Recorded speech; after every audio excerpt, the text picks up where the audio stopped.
संपत्ति सब रघुपति कई आई, जो बिनु जतन चलऊं तजताही, तव परिणाम न मोर भलाई, पाप शिरोमणि साई दुहाई। भरत जी कहते हैं कि आज नहीं कल। क्यों? वशिष्ठ जी पूछे क्या तुम्हारा मन डोल गया, अब तुम नहीं जाना चाहते? बोले नहीं नहीं गुरुदेव ऐसी बात नहीं है। फिर क्या बात है भरत? बोले कि ये सारी अयोध्या तो राम जी की है और ये राम जी की संपत्ति है, और दूसरे की संपत्ति हम कैसे बिगाड़ कर जाए? पहले इस संपत्ति के लिए किसी को रक्षा में हम नियुक्त तो कर दें, तब हम चलेंगे। संपत्ति सब रघुपति कई आई, नहीं तो राम जी 14 वर्ष बाद अगर आएंगे तो वो खाली अयोध्या को देखेंगे कि अयोध्या में कुछ है ही नहीं, तो राजा काहे के बनेंगे वो? इसलिए उनकी जो संपत्ति है राम जी की, उसकी संभाल करें। कहते हैं भरत जी, जरऊ सो संपत्ति सजन सुख, सुहृद मातु पितु भाई, असन मुख होत जो राम पद, करई न सहस सहाय। भरत जी कहते हैं वो परिवार मर जाए, वो भाई बहन और माता पिता सब मर जाए, वो संपत्ति जलकर राख हो जाए, सुहृद वो मर जाए, मित्र मर जाए, तो क्यों? कौन जो आगे बढ़ते हुए किसी व्यक्ति को देखे कि राम पथ पर चल रहा है वो, और उसकी सहायता न करे, ऐसा परिवार तो मर जाए तो अच्छा है, ऐसा मित्र ना रहे तो अच्छा है। क्यों? क्योंकि यह शरीर सोई पावन सोई सुभग शरीरा, वही सुंदर शरीर, वही पावन शरीर है जो इस सुंदर शरीर मनुष्य रूप को पाकर के भगवान का भजन करे। और फिर भरत जी प्रस्थान कर रहे हैं, तमसा नदी के तीर पर चलते हुए आगे प्रभु किनारे किनारे बढ़ रहे हैं, और निषाद राज गुरु के पास पहुंचने वाले हैं। निषाद राज को ये पता चलता है कि भरत जी आ रहे सेना के साथ, पूरी चतुरंगिनी सेना आ रही है भरत के साथ में। तो निषाद कहता है कि आज तो मैं मार दूंगा समर मरण कोई सुरसरी तीरा, राम काज छल भंग शरीर। निषाद से किसी ने कहा भैया क्या आप जीत पाएंगे भरत से, उनके साथ चतुरंगिनी सेना है? तो निषाद ने कहा कि मैं राम के हाथों से, राम के भाई के हाथों से अगर मरूंगा तो ये तो मेरे लिए बहुत उत्तम होगा। क्या? एक तो राम के भाई हैं भरत, और दूसरे गंगा जी का पावन तट, और ये शरीर तो वैसे भी जाना है, और ऐसा सुंदर अवसर दोबारा नहीं मिलेगा। आज भरत जी इस प्रकार से गुरुदेव वशिष्ठ ने देखा भरत जी को, और जब गुरुदेव वशिष्ठ ने कहा कि ये राम जी के सखा है निषाद, इतना सुनते ही भरत जी ने रथ को त्याग दिया। राम सखा सुनि स्यंदन त्यागा। वो ध्यान से कथा सुनिए। भरत जी ने ये जैसे सुना कि निषाद राज राम जी के सखा है, इतना सुनने मात्र से रथ पर बैठे हुए रथ से उतर जाते हैं। वशिष्ठ जी ने कहा क्यों? आप क्यों उतर गए? ये तो राम, ये तो निषाद है जाति का। तो कहा गुरुदेव आपने परिचय क्या दिया? आपने दिया था राम सखा। तो राम का सखा उनका मित्र तो हमारा स्वामी हुआ ना, और स्वामी के साथ मैं रथ पर, सामने रथ पर बैठा रहूं, ये कैसे संभव हो सकता है? तो जो राम सखा, अगर आप निषाद का ही केवल परिचय देते तब तो मैं रथ से न उतरता, लेकिन इसलिए कि राम जी का जो सखा है वो राम ही है, और यही समाज में होना भी चाहिए। और आज भरत जी निषाद के पास पहुंचे, सारी कथा वार्ता चर्चा हुई श्री कुबेरपुर में, और उसके पश्चात में पूरी राम कथा जो भी था वैसे जहाँ राम जी सोए थे जिस बिछौने पर वो सब सिखाया। भरत जी बड़े दुखी हैं और फिर उन्होंने सोचा अब मैं रथ पर नहीं बैठूंगा। भरत जी पैदल चलने लगे। 4 प्रकार के भक्त होते हैं, योगी है, ज्ञानी है, धर्मात्मा है और साधारण भक्त। तो योगी तो वो है उस समय जो रथ पर बैठकर राम जी का दर्शन करने के लिए जा रहे हैं। ज्ञानी, धर्मात्मा, 4 तरह के भक्त। योगी भक्त कहते हैं संत जन की वो है जो घोड़े पर बैठे। क्यों? घोड़े पर लगाम लगानी पड़ेगी।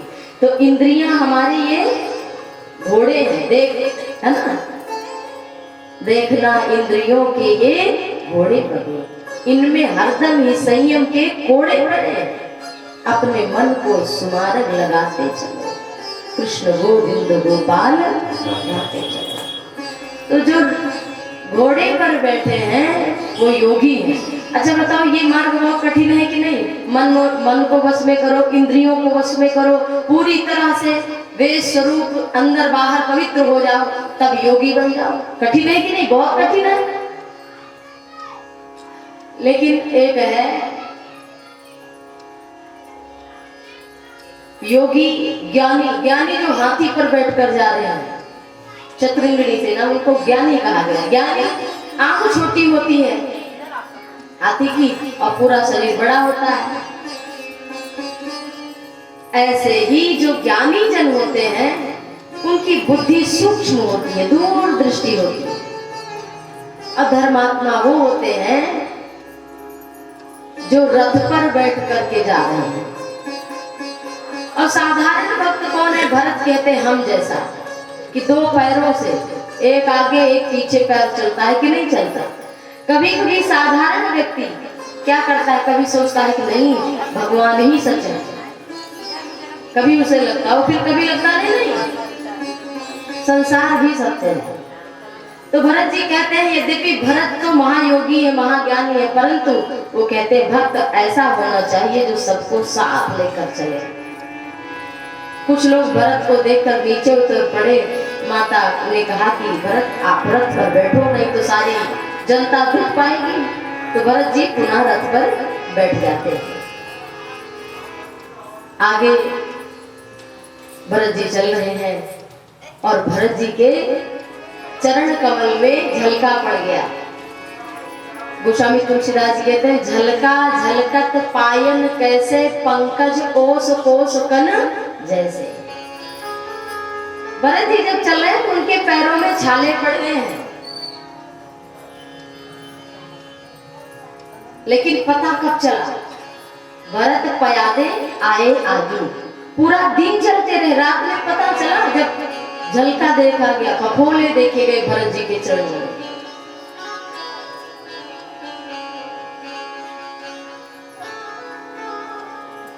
गोस्वामी तुलसीदास जी कहते हैं कि तस मग भयो न राम कहा जस भा भरत ही जा। पृथ्वी इतनी कोमल हो गई थी भरत जी के जाने पर कि वैसा मार्ग तो राम जी के जाने पर भी नहीं हुआ था जैसा कि भरत जी के जाने से। क्योंकि भरत जी कहते हैं सिर भरी जाम उचित असमोरा, सबसे सेवक धर्म कठोरा। सबसे कठिन धर्म जो है वो है सेवा करना, ज्ञान देना, ज्ञान की बातें करना। यद्यपि है कठिन, जैसे कि कुछ कहना है तो इसका स्मरण करो, आपके मन में वो बात रहनी चाहिए, तभी आप किसी को सुना पाएंगे। परंतु यह तो भी सरल है, लेकिन उससे कठिन है सेवा करना। बड़ी कड़ाके की ठंड पड़ रही है, सासू माँ बीमार है, पिताजी बीमार है, ससुर बीमार है, लेकिन उनकी रात में तबीयत खराब हो गई तो उनको बार बार गर्म पानी देना है, उनको चाय बना के देनी है, उनको बार बार दवाई देना है, ऐसे से उनको बार बार टॉयलेट ले जाना है। ऐसी स्थिति भी हो जाती है कि माता पिता इतने वृद्ध, सब हम वो लोग भी होंगे। तो सबसे सेवक धर्म कठोरा, सबसे जो कठोर धर्म है वो है किसी की सेवा करना। इसलिए 4 आश्रम है भैया, सभी लोग जानते हैं कौन कौन से। ब्रह्मचर्य आश्रम बड़ा कठिन है, ब्रह्मचारी बने रहो, अपने इंद्रियों को हमेशा संयमित करते रहो। कितना कठिन काम है ब्रह्मचारी, ब्रह्मचर्य आश्रम, फिर गृहस्थ आश्रम, फिर वानप्रस्थ आश्रम की थोड़ा थोड़ा मोह माया कम करना सीखो, और उसके बाद संन्यास आश्रम की भगवत प्राप्ति ही कर लो। सब कुछ छोड़ दो, मन से भी, शरीर से तो छूटे, मन से भी छूट जाए, उसे संन्यास आश्रम कहते हैं। लेकिन उन्हीं आश्रम में गृहस्थ को भी आश्रम ही बोला गया, नहीं तो समझो केवल घर बोला गया है। ये एक आश्रम है। जो लोग सोच रहे हैं केवल घर में रह रहे हैं, आश्रम केवल ब्रह्मचर्य ही है, केवल वानप्रस्थ ही है, लेकिन सबसे महत्वपूर्ण गृहस्थ। अगर गृहस्थ नहीं हो तो बाबा जी भी आना बंद हो जाएंगे। गृहस्थ ना हो तो बाबा जी कहाँ से आएंगे? कोई ना कोई संतान तो संसार में तभी आएगी जब वैवाहिक जीवन होगा, जब गृहस्थ आश्रम होगा। तो आश्रम, गृहस्थ आश्रम सबसे बढ़कर के है। सेवा धर्म, ये भरत जी कहते हैं सबसे जो सबते सेवक धर्म कठोरा। इसलिए अपने परिवार में सेवा करते रहो, अपने बड़ों की, बूढ़ों की, जैसा आपसे बन पड़े, आलस्य का त्याग करके। और भरत जी जब चल रहे हैं तो किए जाहि छाया जलत, सुखद बहाई बर्बाद। जब भरत जी चल रहे हैं तो आज आकाश में बादल छा जा रहे हैं, छाया करें, जहां जहां भरत चले वहां छाया हो रही है। किए जाई छाया जलद, छाया कौन कर रहे हैं? जलद माने बादल। सुखद बहाई बर्बाद, सुंदर शीतल मंद सुगंधित वायु बहने लगी भरत जी के जाने पर। और गोस्वामी जी कहते हैं तस मग भयो न राम का जस भा भरत जा। क्यों भाई? राम जी से क्या बड़े भरत हैं, या राम जी से ज्यादा सुकोमल? इसलिए कि अगर भरत को पता चल गया कितनी कठोर भूमि, जब ऐसे चलने पर भरत जी के चरणों में फफोले पड़ गए हैं, झलका झलकत पाए, मतलब इतनी कोमल भूमि हो गई है, इतनी सुंदर हवा बह रही है, छाया भी है, तो भी भरत जी के चरण कमल में छाले पड़ गए हैं। वो सोचते हैं बादल इत्यादि की अगर आज पता चल गया इनको तो ये तो भरत जी यही प्राण त्याग देंगे, और फिर हम सब तो बनाई हुई प्रभु की प्रकृति है, तो भगवान कहेंगे कि हमारे आश्रित की तुमने सेवा न की। जो अपराध भगत कर करई, राम रोष पावक सो जरई, लोको वेद विदित इतिहासा, यह महिमा जानहि दुर्वासा। तो सेवा धर्म सबसे कठिन है। और भरत जी फिर पहुंचते कहाँ हैं? भरद्वाज जी के आश्रम। भरद्वाज जी के आश्रम में रिद्धि सिद्धि भी आती है, और इस लोक के भी नहीं, देवलोक के सारे सुख आ जाते, वहां की अप्सराएं इत्यादि भी आ जाती है भरद्वाज जी के आश्रम में सेवा करने के लिए।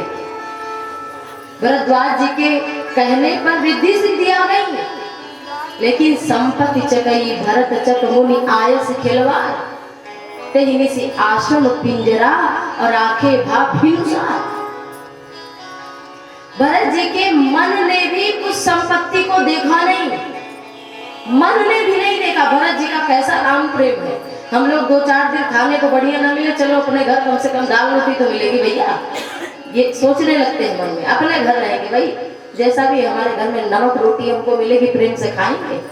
लेकिन भरत जी रिद्धि सिद्धि ये सुन करके आई, लेकिन मन से भी स्वीकार न किया, मन से।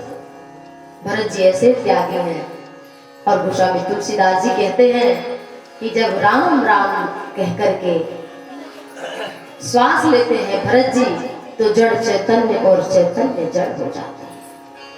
माने हिरण्यों के मुख में तिनका है तो ऐसा लगता है चित्रकारी की गई है, तो राम राम राम ऐसे भरत जी कहते हुए जा रहे हैं।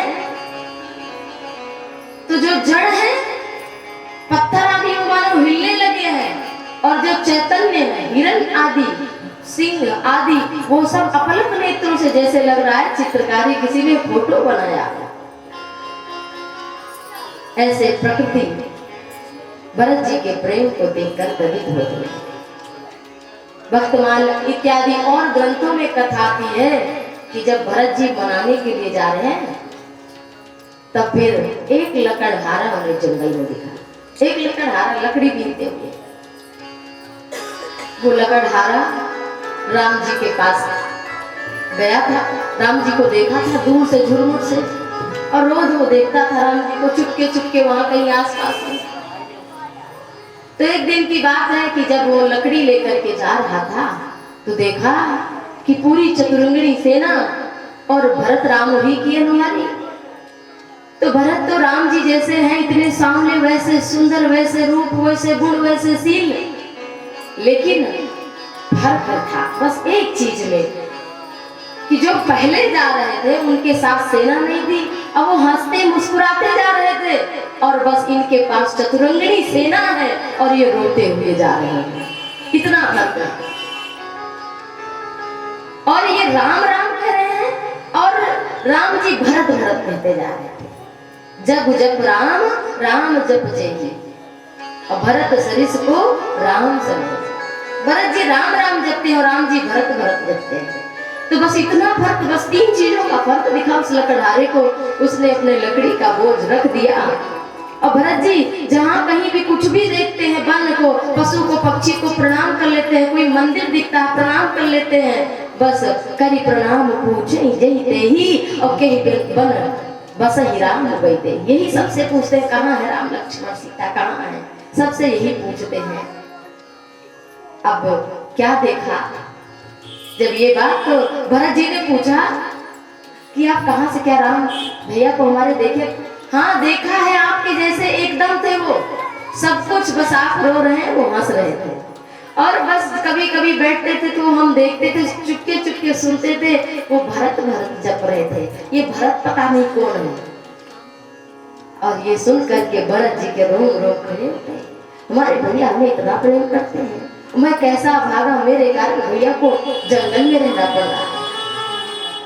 उसने कहा भरत जी अगर आप ही भरत हैं तो सुन लो, एक दिन हम की कथा आपको राम जी की सुना देते हैं। वो लकड़हारा सुनाने लगा कि एक दिन की बात है, राम जी ने अपने धनुष पर बाण संधान कर लिया। किस पर, किसको मार रहे थे हमारे भैया जंगल में? कहा हिरणों को। हिरने उनके पास बहुत सारी आई थी, और राम जी ने धनुष बाण जब उठाया, अपना धनुष पर बाण संधान किया, तो हिरने डरे ही नहीं, हिरण कोई डरे ही नहीं। अच्छा, क्या राम जी के बाण में कोई शक्ति नहीं रह गई हमारे भैया के बाण में? कहा नहीं, वो बात नहीं है। राम जी ने हिरणों से पूछा कि आपको देखकर, मुझे देखकर क्या आपको डर नहीं लग रहा है? तो हिरण बोले कि आपको देखकर तो जीव को परम विश्राम मिलता है, तो क्या हमारे बाण को देखकर नहीं डरे? कहा हम तो बाण को देख ही नहीं रहे, फिर हम तो आपके मुखमंडल को देख रहे हैं, ऐसे करुणा निधान प्रभु हैं, इसलिए हमें डर नहीं लग रहा है। तब तक श्री किशोरी जी, श्री जानकी मैया झुरमुट से निकल करके आई हैं और कहा आप तो प्रभु आप रहने दो, मारने को आपसे ये सब काम नहीं होगा। हिरण से प्रभु चर्चा कर रहे थे और सीता जी निकल के झुरमुट से तब तक आई। कहा प्रभु ये मारने वारने का काम आपके बस की बात नहीं, चलो प्रसादी पाओ, कंदमूल फल खाओ। और ये राम जी ने कहा कि आप आ गई हैं, आप तो किशोरी हैं, आप तो करुणा शीला है, और आप माँ हैं, तो पिता तो भले ही दंड दे, लेकिन आप माँ आ गई तो पिता मार भी कैसे सकता है? जब साधारण बालक को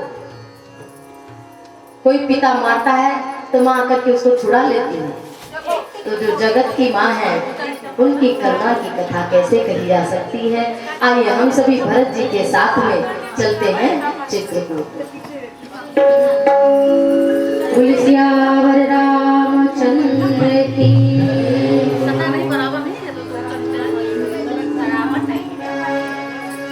भरत चले चित्रकूट हो रामा, राम को मनाने भरत चले चित्रकूट हो रामा, राम को मनाने।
राम जी आ रहे हैं। इधर माता जानकी ने सपने में कुछ ऐसे देखा है बुरा स्वप्न और राम जी को बताया। राम जी सुबह उठ करके सुंदर सुंदर कर्म करते हुए उधर से चतुरंगिनी सेना आ रही है और चारों दिशाओं में धूल उड़ रही है। सारे पशु, सारे पक्षी, हिंसक, प्रेमी, कौवा, चिड़िया, तोता, पपीहा, मोर, शेर, हिरण, भालू, ये सब दौड़ रहे हैं, उड़ रहे हैं सब। और कहाँ आ रहे हैं? प्रभु के आश्रम पर। सब सोचो वो कैसा स्वरूप रहा होगा। एक बार अपने मन में ही प्रणाम कर लो ऐसे रूप को।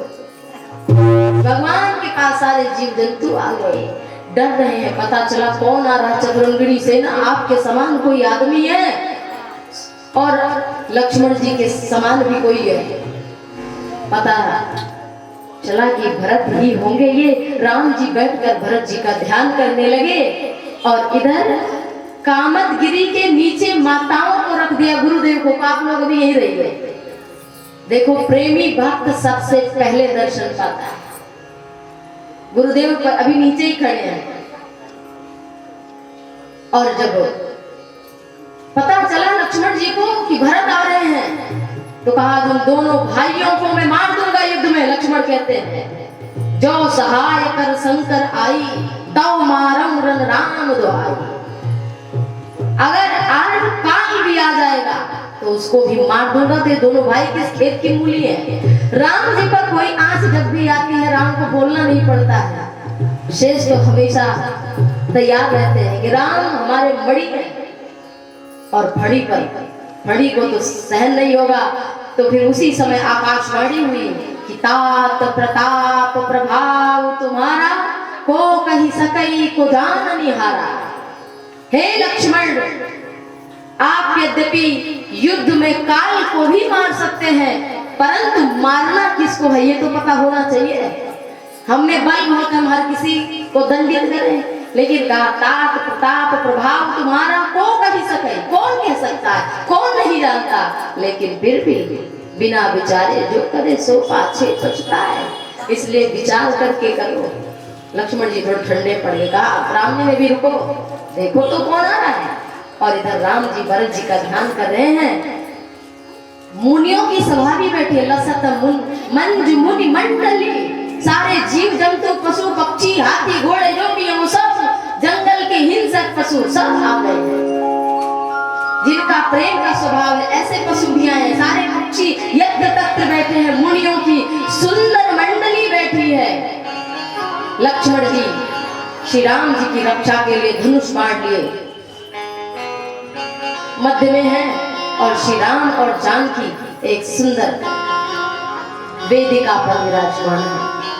और इधर जब भरत जी आते हैं और लक्ष्मण को इतना क्रोध था, लक्ष्मण चारों दिशाओं में देख रहे हैं कहीं कोई खतरा ना आए, प्रभु पर तैयार हैं। और तब तक गोस्वामी तुलसीदास जी कहते हैं भरत आ गए और भरत बहुत दूर से ही प्रणाम कर रहे हैं। क्या कह रहे हैं भरत जी?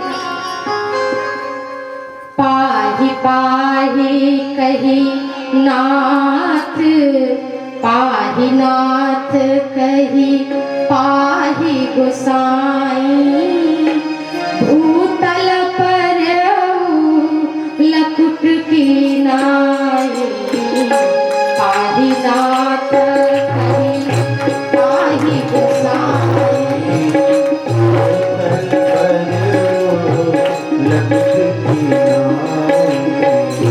बचन सप्रेम लखन पहचाने, बचन सप्रेम लखन पहचाने।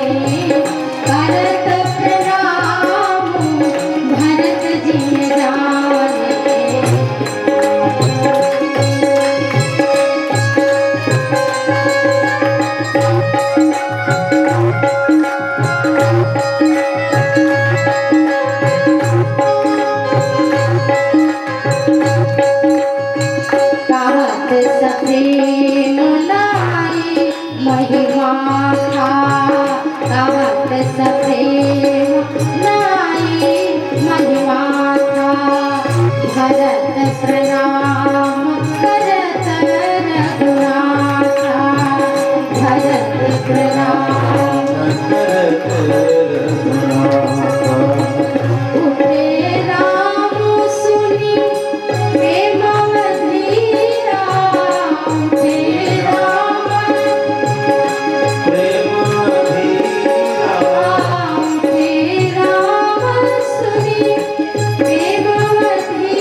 कोई गिर पड़े, डंडा फेंक दे।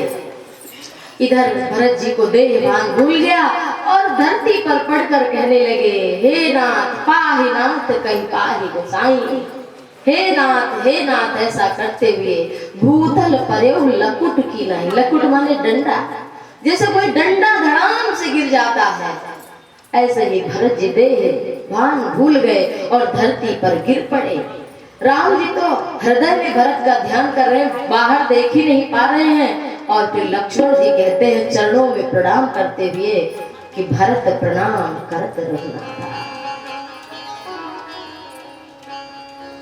कहा कि भरत भैया प्रणाम कर रहे हैं आपको। और यह दृश्य जब श्री राम जी ने देखा कि धरती पर पड़े हुए भरत जी हैं, तो उठे राम सुनि पेन अधीरा।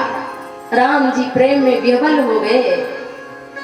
हमारे ये अवस्थी जी आप गोमती नगर से आए हुए हैं और इनके यहाँ भी कथा 1 महीने पहले बहुत श्रद्धा भक्ति भाव से आपने सारी व्यवस्था की और आपने अपने घर में श्रीमद् भागवत की कथा श्रवण की।